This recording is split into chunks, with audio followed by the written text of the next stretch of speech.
The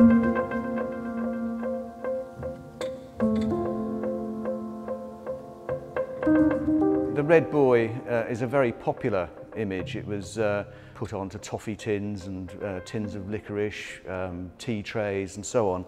And it was the first ever painting to be featured on a postage stamp here in 1967. And here we have an example of it, of one of those stamps.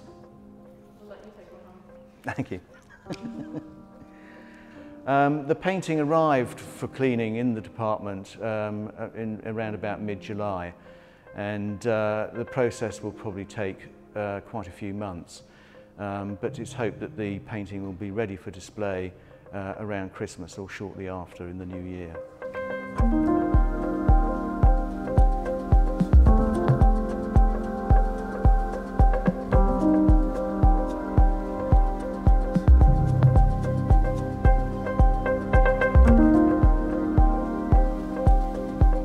Hello, my name's Paul Ackroyd from the Conservation Department of the National Gallery, and I'm in the process of cleaning this painting, The Red Boy by Thomas Lawrence, painted in 1825.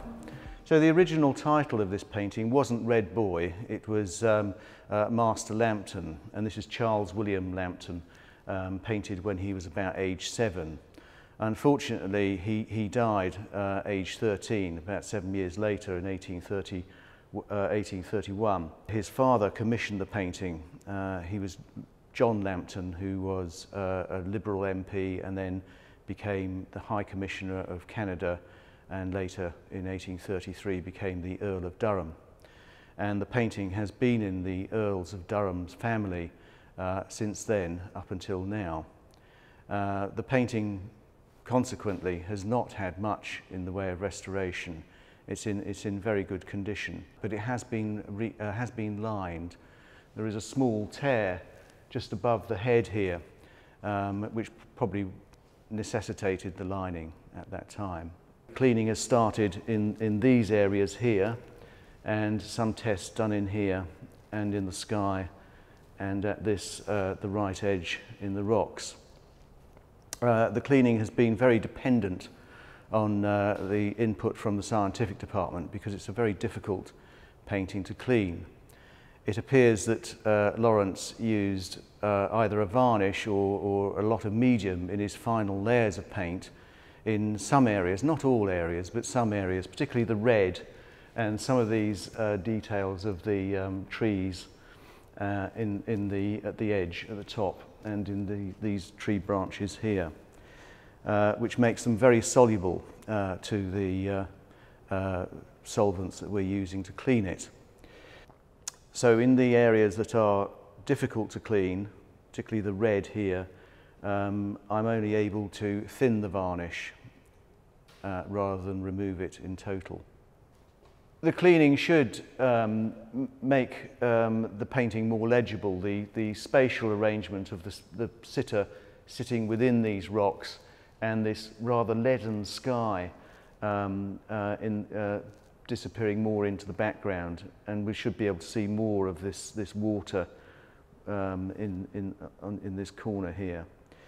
The colours, as you can see here, the whites of the cuffs, the ruff, and the stockings will be much brighter, as will this area here, which is quite strongly lit by the moon over in this corner. So during the course of the treatment of this painting, I've been quite dependent on the scientific department to take samples from the picture, which are then mounted as cross-sections so that we can look at the layer structure. In these cross-sections, in the red drapery, there is an initial layer of yellow paint, a chrome yellow colour. And in William Whiteley's publication in 1930, the Art in England, he mentions that John Lambton, the father of the sitter, objected to the painting being painted, the costume being painted in yellow. He didn't like it, and so Lawrence changed the colour to red. It is quite large. You should see the frame. The frame's even larger. It's the original frame, which is about that wide. so it's huge. Although it'll have to be adjusted a bit in the frame because the foot here at the bottom is slightly covered by the rebate, so it'll have to be moved up a little bit. Thank you for watching.